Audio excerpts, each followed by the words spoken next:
తెలివేరు కానీ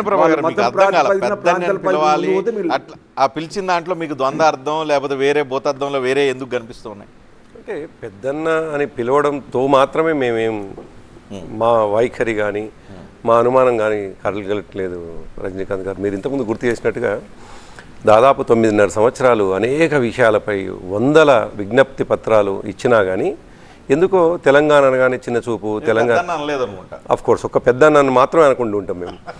దాంతో అనేకం కానీ వచ్చిన రేవంత్ రెడ్డి గారు ముఖ్యమంత్రి కాగానే 20 రోజులకే ప్రధానిని కలిసిన తెల్లారి నుంచి వెళ్ళి టకటక ఈ రాష్ట్రానికి సంబంధించినటువంటి అఫ్ కోర్స్ నేను ఏమంటున్నానంటే తెలంగాణ తెచ్చినటువంటి వాళ్ళం, తెలంగాణ కోసం పోరాటం చేసినాం, తెలంగాణ కోసం కామన్ మినిమం ప్రోగ్రాంలో పెట్టించినటువంటి వాళ్ళం, అనేక అంశాలని 36 పార్టీలతో ఒప్పించినటువంటి వాళ్ళు. ఒక్క నరేంద్ర మోడీ గారిని బీజేపీని మాత్రం ఒప్పియలేకపోవచ్చు. మేము బీజేపీని మాత్రం ఒప్పించేటువంటి శక్తి సామర్థ్యాలు రేవంత్ రెడ్డి గారికి ఉండవచ్చు, కానీ మాకు ఆ బీజేపీ అనేటువంటి పార్టీతో అనుబంధాన్ని మేము పెంచుకోకపోవచ్చు. కానీ మా అంశాన్ని అద్భుతంగా ప్రజెంట్ చేయగలిగి తెచ్చినటువంటి వాళ్ళం.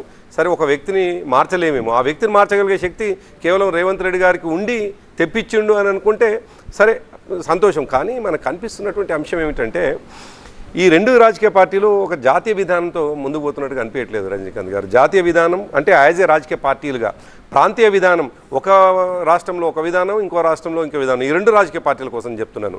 భారతీయ జనతా పార్టీ ఏమో ఇక్కడ బలంగా ఉన్నటువంటి బీఆర్ఎస్ పార్టీ నిజమే మొన్న ఓడిపోవచ్చు కానీ 1.5 తోటి మాత్రం ఓడిపోయినటువంటి వాళ్ళం కాబట్టి ఇంకా బలంగా ఉన్నాం. కాబట్టి ఫస్ట్ బీఆర్ఎస్ పార్టీని నిర్వీర్యం చేయాలి, లేకుండా చేయాలి అనేటువంటి ఒక కుట్ర భారతీయ జనతా పార్టీకి ఉన్నది. దాంట్లో భాగంగానే స్నేహాస్తం కాంగ్రెస్ పార్టీకి ఈ రాష్ట్రంలో ఇస్తున్నట్టుగా మనకు కనిపిస్తూ ఉంది.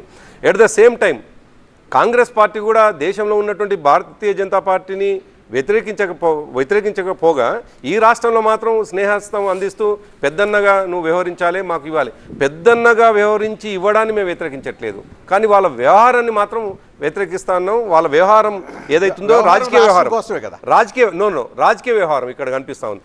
ఈ మధ్య ఒక చర్చ కూడా జరుగుతూ ఉంది రజనీకాంత్ గారు.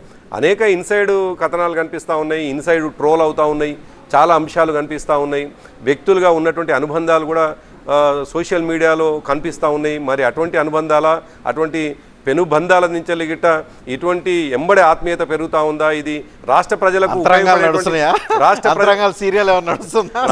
రాష్ట్ర ప్రజలకు ఉపయోగపడేటువంటిది అనుబంధమా, లేకుంటే వ్యక్తులుగా రేపు హక్కున చేర్చుకునేటువంటి అవకాశం ఉన్నటువంటి అనుబంధమా ఏంటో తెలియదు. కానీ వెంటనే తెలంగాణ మీద ప్రేమ వచ్చింది నరేంద్ర మోడీ గారికి, వెంటనే ఇవన్నీ కూడా టకటక అయిపోయినాయి.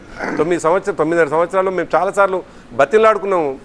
9.5 చిన్న రాష్ట్రము, మేము కొత్తగా ఏర్పడినటువంటి రాష్ట్రం, మీరు ఇచ్చినటువంటి హామీలనే, మీరు నీతి ఆయోగ్ ఇచ్చినటువంటి 25 లక్షల కోట్లు నన్ను ఇవ్వమన్నాం, ఏది చెప్పినా 25,000 కోట్లు ఇవ్వమన్నాం, ఏది ఇవ్వకపోగా ఇవాళ టకటకా జరుగుతున్నాయి. అందులో జాతీయ విధానం ఉండాల్సినటువంటి వాళ్ళు, జాతీయ పార్టీలుగా విభేదిస్తున్నటువంటి వాళ్ళు, ఈ దేశంలో భారతీయ జనతా పార్టీకి వ్యతిరేకంగా ఉన్న పార్టీ ఏదన్నా ఉందంటే కాంగ్రెస్ పార్టీ మాత్రమే, ఏదన్నా ఏ రాష్ట్రంలో చూసినట్టు. కానీ ఇక్కడ మాత్రం కాంగ్రెస్ పార్టీ వ్యతిరేకంగా కనిపించట్లేదు, మేము మాత్రమే కనిపిస్తున్నాము అని అనుకున్నప్పుడు ఇక్కడ రాజకీయ కోణం ఉంది అనేటువంటి విషయం చాలా స్పష్టంగా కనిపిస్తూ ఉంది.